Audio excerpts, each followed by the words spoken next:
You know, in recruiting, that final offer stage can feel like a total roll of the dice, right? More of a gamble than an actual strategy. Well, today, we are going to flip that entire script. We're going to learn how to go from just hoping you get a yes to actually engineering one. Let's talk about how you become the architect of the close. Oh, we have all been there. That sinking feeling in your stomach. You've got the perfect candidate, the client is absolutely thrilled, everything is lined up beautifully, and then poof.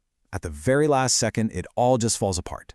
A sudden hesitation, a counteroffer you didn't see coming. It's so frustrating, it's costly, and it feels completely out of your control. But what if it wasn't? What if it was almost entirely preventable?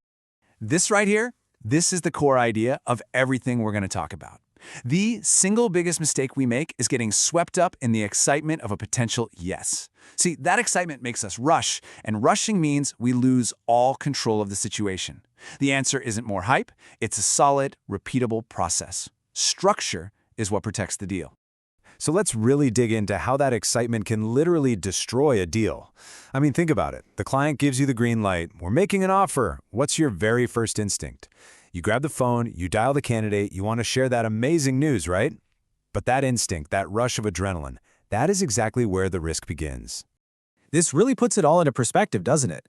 On one side, you've got the rush. That's the recruiter who just acts on emotion, calls the candidate immediately, and basically hands over all control of the situation. But on the other side, you have the architect, the one who pauses, verifies every single detail, and stays firmly in control of the process. And look, this isn't about being slow. It's about being strategic. So, how do you start acting like that architect? Well, your very first move is probably the opposite of what you'd expect. When you get the offer from the client, you don't call the candidate, you don't celebrate, you just pause. This is the moment where you lay the foundation for a successful, guaranteed close. Before that candidate even has a clue an offer is on its way, you need to go back to the client and confirm everything. And I mean every single detail on this list. Has the bonus structure been totally finalized? Is that start date set in stone? You have to assume nothing, because a tiny little misunderstanding about the work-from-home policy now can become a deal-breaking explosion later. This right here, this is your new job description. You are the guardian of the agreement. So if a client suddenly says, hey, let's just tweak the salary down a bit, or, we're thinking they should be in the office one more day a week, you are the one who has to gently but firmly hold the line.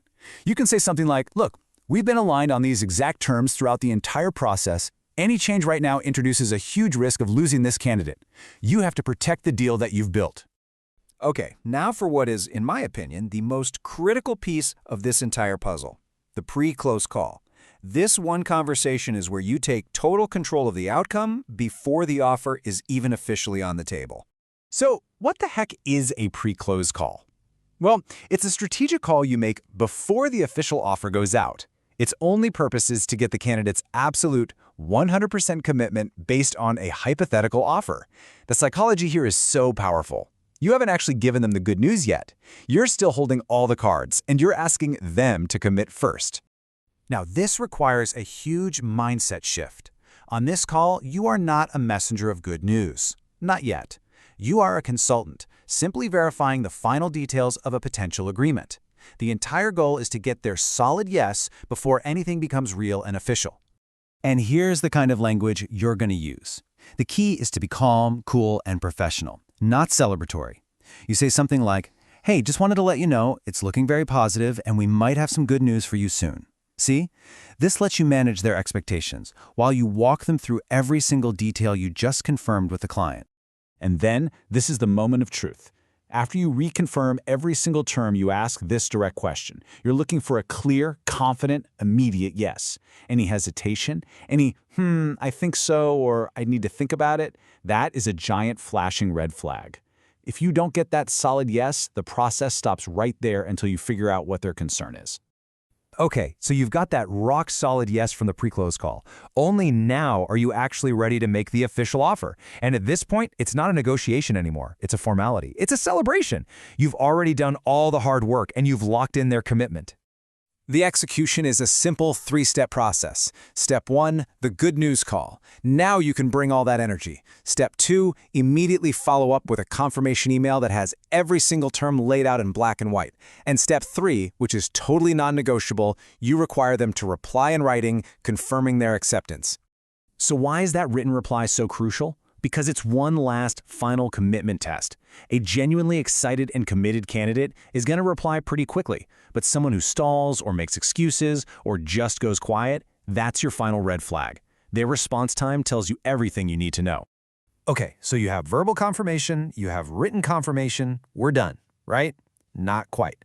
The final phase is all about locking this thing down and avoiding those last-minute pitfalls that can still trip you up, even at this late stage. Let's just do a quick review of the common mistakes that completely derail offers.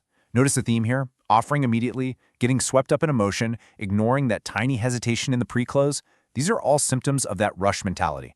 An architect avoids every single one of these traps by just sticking to the process. Here is one of the most powerful tools in your entire pre-close call. You have to be the one to bring up the counteroffer yourself. You ask this question directly. Their answer is going to reveal the true level of risk. You want to handle any hesitation right here and now, reinforcing their original reasons for leaving long before a real counteroffer is ever even on the table. So, let's just put it all together. This is the architect's blueprint. It's 6 simple steps. Number 1, slow down and verify the offer with the client. 2, conduct that all-important pre-close call. 3, get a firm verbal yes. 4, send the confirmation email. 5, require that written yes back. And only then, step 6, do you update your systems and tell the client that it's a done deal. You follow this process and you will close with certainty. And let's be crystal clear about what's at stake here. This isn't just about feeling more organized or in control. Every single deal that collapses at the last minute is money walking right out the door. This structured process isn't just a strategy, it's a shield for your revenue. So the final question really is for you. Are you going to keep being a reactive order taker, just riding that emotional roller coaster of the offer stage and hoping for the best? Or are you ready to pick up the blueprints, follow the process, and become the architect of every single close? The choice is yours.